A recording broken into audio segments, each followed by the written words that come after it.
बोल जयकारा बोल मेरे श्री गुरु महाराज की जय। बोल परमहंस महाराज की जय।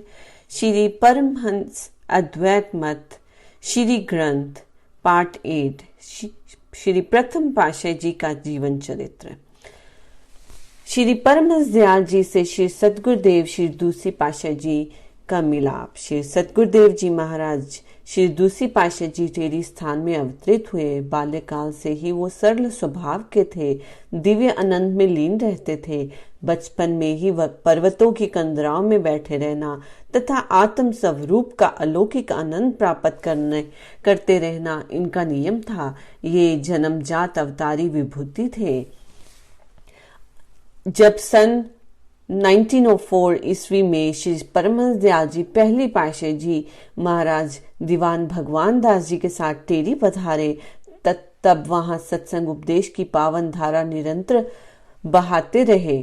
जब उनको श्री सतगुरुदेव जी महाराज दूसरी पातशाही जी को पता चला कि एक परिपूर्ण महापुरुष टेरी में ही पधारे हैं, तो उनके दिल में भक्ति भावनाएं जो पहले से ही उमड़ती रहती थी मचल उठी। सुनते ही श्री दर्शनों के लिए श्री चरणों में जा पहुंचे। ज्यों ही श्री परमहंस दयाल जी के सामने उपस्थित होकर वंदना की, त्यों ही श्री परमहंस दयाल जी ने फरमाया, भैया आ गए, हम आपके लिए ही यहाँ आए हैं। श्री सतगुरु देव दूसरी पातशाही जी ने नतमस्तक होकर दंडवत की। उस समय श्री स्वामी जी दूसरी पातशाही जी ने परमहंस दयाल जी के विधिवत गुरु दीक्षा भी ली। फिर श्री आज्ञा में उन्होंने अपना जीवन ढाल दिया। इनकी महान आत्मा का संपूर्ण विवरण उनके जीवन चरित्र में आगे दिया गया है। अगम लीला। संत महापुरुष अपनी मौज में आकर कई प्रकार की लीलाएं करते हैं, जिनका रहस्य जानना सामान्य बुद्धि से परे की बात है। एक बार टेरी में श्री परमहंस दयाल जी महाराज सत्संग उपदेश कर रहे थे कि उनके दिल में ये ख्याल आया कि देखें, यहाँ इतने प्रेमी गुरमुख एकत्रित हुए हैं, इनके दिल में किस प्रकार की भक्ति एवं प्रेम है। सत्संग के उपरांत आपने प्रत्येक सत्संगी एवं गुरमुख प्रेमी से ये वचन फरमाए कि आप जो कुछ चाहते हैं मांगो। इस प्रकार एक एक से पूछा, अच्छा आप क्या चाहते हो? किसी ने समाधि लगाने के विषय में विनय की, किसी ने शब्द सुनने की इच्छा प्रकट की।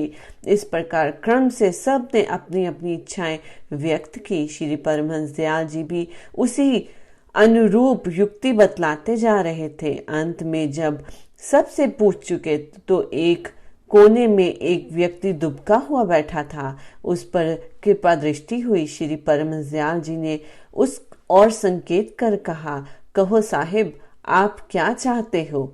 उसने फारसी में शेर पढ़ा, ना जाह जलाल किरव्या में ख्वामी, न दर्द तुरा हेत दवा में ख्वामी, हर कस जोरे तू मतलबे में ख्वाहिद, माँ खस्ता दिला अंज तू तुरा में ख्वाहिब। अर्थ, प्रेमी ने विनय की, मेरे इष्ट देव, मेरे मालिक, मैं आपसे बड़ाई या मान अथवा सम्मान की इच्छा नहीं रखता हूँ। मैं आपसे अपने दर्द के लिए कोई औषधि भी नहीं मांगता हूँ। मेरे दुख दर्द का इलाज करो, इन दुखों को दूर करो। दुनिया का प्रत्येक प्राणी आपसे अपनी विवशता प्रकट कर अपना स्वार्थ सिद्ध करना चाहता है, लेकिन मेरे प्यारे, ये दास तो तुमसे केवल तुम्ही को ही मांगता है, किसी और वस्तु की इच्छा नहीं। तब श्री परमहंस दयाल जी ने मुस्कुराते हुए उस प्रेमी को कृपा भरी दृष्टि से देखा और फरमाया, ठीक है, रूहानियत में सबसे उत्तम एवं श्रेष्ठ मांग यही होती है। सच्चे प्रेमी की ये भावनाएं हुआ करती हैं, जैसी जिसकी भावना हो उसे तंदरूप फल मिलता है। इन श्री अमृत प्रवचनों को श्रवण कर तथा श्री परमहंस दयाल जी की दिव्य ज्योति के दर्शन करते हुए उस प्रेमी ने अपने अंदर एक दिव्य तेज अलौकिक होते हुए पाया। इस प्रकार किरदारत हो मुक्त कंठ से आपकी महिमा गाने लगा। अर्थात जो सच्चा प्रेमी होता है उसे दुनिया की किसी वस्तु के प्रयोजन नहीं होता, उसे वास्तव में जीवन के वास्तविक गूढ़ रहस्यों का पता चल जाता है। अंत वह मालिक के केवल उसी को ही मांगता है, क्योंकि जब मालिक ही अपना बन गया तो उसकी रिद्धियां सिद्धियां स्वयं उसके शिर चरणों में आ जाती है। माया मायापति की दासी है। इसके विपरीत यदि माया की इच्छा करो तो ये अपनी नहीं बनती, अंत में धोखा दे देती है। सच्चा प्रेमी वही है जो केवल अपने इष्ट देव मालिक के अतिरिक्त कुछ वस्तु की इच्छा नहीं रखता। संत महापुरुष तो दयालु होते हैं, वे अपनी कृपा से सबका दामन भरते हैं। अब ये जिज्ञासु की अपनी भक्ति भावना पर निर्भर है। जितना पात्र होगा उतना ही ग्रहण कर सकेगा। क्या सुंदर उत्तर दिया उस प्रेमी ने। आपके सिवाय मुझे कुछ नहीं चाहिए। जिस दिल में सतगुरु का निवास हो गया वहां कमी किस चीज की रह गई। ध्यान समाधि साधन संयम सब उसी में समा गए। इसीलिए जिज्ञासु को सर्वदा अपने मालिक से उसी को ही मांगना उचित है। वैसे तो महापुरुष परा विद्या के स्वामी होते हैं, सर्वगुण संपन्न तथा जन्म से ही अवतारी विभूति होते हैं। वे किसी से ज्ञान लेते नहीं अपितु देने के लिए आते हैं। फिर भी संसारिक दृष्टिकोण से वह स्वयं वही कार्य करते हैं जिस पर संसार चल सके। इस प्रकार श्री परमहंस दयाल जी ने अवतारी विभूति होते हुए भी संसार के सामने ये आदर्श रखा कि लोग कैसे बड़े बने और महान बनने के लिए कौन से गुण अपनाने चाहिए। आप फरमाते थे कि त्वाजा को जमी से हमने पाया, हिल्म का सबक मुर्दा ने पढ़ाया। सियाखत का सबक पाया अबर ने, छुपाना ऐब का शब्द ने सिखाया। सब्र का सबरक आतिश ने पढ़ाया, हफा ने लफ्ज़े आजादी सुनाया। मुरवत का सबक लिया सजर से, तराजू से अदल का हुनर पाया। करो इखलास सब से एक जैसा, मेहतवा ने ये नुस्खा पढ़ाया। त्वजा अर्थात खातिरदारी या आदर भाव सम्मान देने का गुण धरती से लिया है। इसका अर्थ ये कि धरती में इतनी सहनशीलता है कि सब प्रकार की वनस्पतियां अनाज जमीन पर पैदा होते हैं। समग्र विश्व के लोग इसके अपना पालन पोषण करते हैं। जमीन पर कोई कुआं खोदता है, कोई मकान बनाता है, कोई गड्ढे खोदता है। धरती से सबको सब तरह के आराम मिलता है, किंतु वह किसी को भला बुरा नहीं कहती। जमीन पर बगीचे लगाओ अथवा कांटे लगाओ, धरती की ओर से किसी को भी आपत्ति नहीं होती। मतलब ये कि धरती सबका आदर संभाव से करते हैं, क्योंकि कहा भी है कि खोद खाद धरती सहे, काट कुट बन राय, कुटिल वचन साधु सहे और सहा ना जाए। इसीलिए संत महापुरुष उपदेश देते हैं कि ए जिज्ञासु अपने आप को जमीन की तरह बना, अपने अंदर सहनशीलता का गुण भर। कभी किसी के प्रति कोई भी बुरा शब्द नहीं निकले और ना ही दिल में किस प्रकार का बुरा या कमजोर ख्याल ही आवे। धरती से ये शिक्षा मिलती है जिसे संत महापुरुष अपनाते हैं और उच्च पद प्राप्त करने के अभिलाषी को भी इस गुण को अपनाने का उपदेश देते हैं। हिलम का सबक मुर्दा ने पढ़ाया। हिलम कहते हैं हलीमी, नरमता। जैसे शव को जिस जगह रखो, जहां रखो, जमीन में दफनाओ या जलाओ, अपना नदी में प्रवाहित करो, वहां कुछ भी नहीं कहता। इसी तरह जिज्ञासु तुम्हें भी मुर्दे से ये शिक्षा लेनी चाहिए कि सद्गुरु देव जी की जो कुछ भी कहे, जैसे कहे, उन वचनों को शिरोधार्य कर उन पर आचरण करना चाहिए। अपने मन में, अपने ख्यालों में, अपने व्यवहार में इतनी नरमता लानी चाहिए कि हमेशा छोटा बनकर नरम भाव से परमार्थ के पद पर रहने से लाभ मिले। जिसने अपने आप को छोटा माना उसने ही सब कुछ प्राप्त कर लिया। संत सहजोबाई जी ने कहा है कि शीस कान मुख नासिका, ऊंचे ऊंचे नाव, सहजो नीचे कारणे, सब कोई पूजे पाँव। मनुष्य के शरीर में अंगों में सिर, मुंह, नाक, कान ये सब ऊंचे जगह पे हैं, परंतु पांव नीचे होने के कारण सब कोई चरणों की ही पूजा करते हैं। चरना रेणु सर्वश्रेष्ठ मानी जाती है। इस प्रकार परम संत श्री कबीर साहब जी ने भी लिखा है, ऊंचे पानी ना टिके नीचे ही ठहराए, नीचा होए सो भरे पीवे, ऊंचा प्यासा जाए। प्रकृति के नियम अनुसार पानी हमेशा नीचे की ओर बढ़ता है एवं नीचे स्थान पर ठहरता है। ऊंची जगह पर पानी नहीं ठहरता। पानी पीने के लिए मनुष्य को नीचे झुकना पड़ता है। इस तरह से जिसने नर्मता ग्रहण की वह सभी कुछ प्राप्त कर सकता है। फल लगने पर डाली हमेशा झुक जाती है। नर्मता आने पर सभी गुण स्वयं आने लगते हैं। सखावत का सबक पाया अबर से।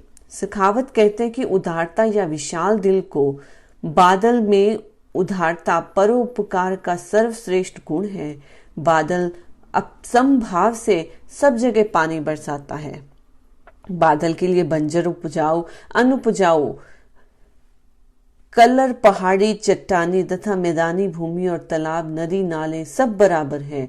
बादल सब पर बिना किसी स्वार्थ के समभाव में से बरसता है। बादल में एक विशेष गुण ये है कि वह समुद्र से खारा पानी लेकर मीठे जल के रूप में बरसाता है। इस प्रकार बादल की तरह ए जिज्ञासु तू भी केवल उपकार करना ही सीख। दे धरे ना गुण यही दे कुछ दे, बहुरी ना दे पाइए अब की दे सो दे। अर्थात इसी जन्म में जो कुछ करना है कर ले, परोपकार कर ताकि अपने ध्येय को पा सके। कोई तेरे साथ जैसा भी व्यवहार करे तू उसके साथ अच्छा व्यवहार ही कर, नेकी कर, दरिया में डाल। अपने दिल में किसी से बड़ा बनने की इच्छा ना रख। छुपाना ऐब का शब ने सिखाया। ऐब कहते हैं बुराई और शब अर्थात रात्रि सबकी बुराइयों पर पर्दा डालती है। अपराधी अपराध करे, चोर चोरी करे अथवा कोई भी कुछ भी करे, परंतु रात्रि का अंधेरा सब कुछ छुपा लेता है। वैसे तो प्रकृति की ओर से अच्छे बुरे कर्मों का फल देने का प्रबंध है। कौन कहता है कि जालिम को सजा मिलती नहीं, नेक कामों की भी भला किसको सजा मिलती नहीं। अच्छे बुरे किए हुए कर्मों का फल कर्म अनुसार सबको मिल जाता है, परंतु रात्रि यही सिखाती है कि किसी की बुराई का भेद न खोलो। इसलिए जिज्ञासु तेरा इतना विशाल दिल और गंभीर स्वभाव हो कि तू किसी की छोटी गलती पर भी ध्यान न दे। दूसरे के दोषों को गिनना अच्छा नहीं है। अपने अवगुणों को तरफ देख, दोष पराया देख करी चले हसत हसत, अपने याद न आवी जाका आदि न अंत। मनुष्य यदि अपने अंतर्मानस में झांक कर देखे तो पता चलता है कि स्वयं में कितने अवगुण हैं। इसलिए अपने सुधार की चिंता करनी चाहिए। सब्र का सबक आतिश ने सिखाया। सब्र कहते हैं संतोष का, धैर्य, और आतिश का अर्थ है आग। जिस प्रकार अग्नि में चाहे चंदन की लकड़ी अथवा नीम, आम अथवा बबूल, बांस अथवा देवदार कोई भी लकड़ी डालो, वह उन्हें स्वयं में भस्म कर देती है। इसी प्रकार मनुष्य को प्रारब्ध अनुसार जो कुछ मिले मालिक का धन्यवाद करते हुए रूखा सूखा जितना जैसा मिले उस पर संतोष रखकर सदा प्रसन्नचित मालिक के भजन में लीन रहना चाहिए।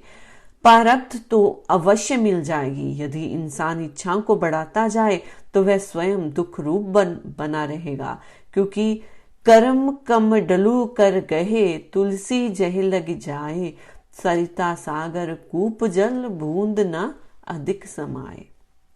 अर्थात अपने प्रारब्ध को, अपने भाग्य को की रेखाओं में बंद किए हुए जीव जहां भी जाएगा उसे अपने पिछले किए हुए कर्मों का फल तो अवश्य ही मिलना है, सो वही मिलेगा। तृष्णा जीव को अपने प्रारब्ध पर राजी नहीं रहने देती, इसलिए जीव सदा दुखी बना रहता है। यदि अपने प्रारब्ध पर प्रसन्न रहे तो उसे पता चले कि कितना सुखी है। ए जिज्ञासु, तू भी अपने प्रारब्ध पर संतोष रख और मालिक की भजन बंदगी में दिल लगा ताकि सुख में बन सके। हवा ने लफ्ज़े आजादी सुनाया, अर्थात हवा ने आजाद रहने का संदेश दिया है। आजादी का अर्थ है स्वतंत्रता, परंतु यहाँ आजादी अभिप्राय है रूह की स्वतंत्रता अथवा मुक्ति, अर्थात रूह सब प्रकार के बंधनों से आजाद हो। मनुष्य की रूह काम, क्रोध, लोभ, मोह, अहंकार आदि बंधनों से बंध चुकी है। हवा कहती है कि जैसे मैं स्वतंत्र हूँ वैसे तुम भी रूह को इन बंधनों से आजाद करो, परंतु ये रूह आजाद हो कैसे? बंदे को बंदा मिले, छूटे कोई उपाय, कर सेवा निर्बंध की, पल में लोट छुड़ाए।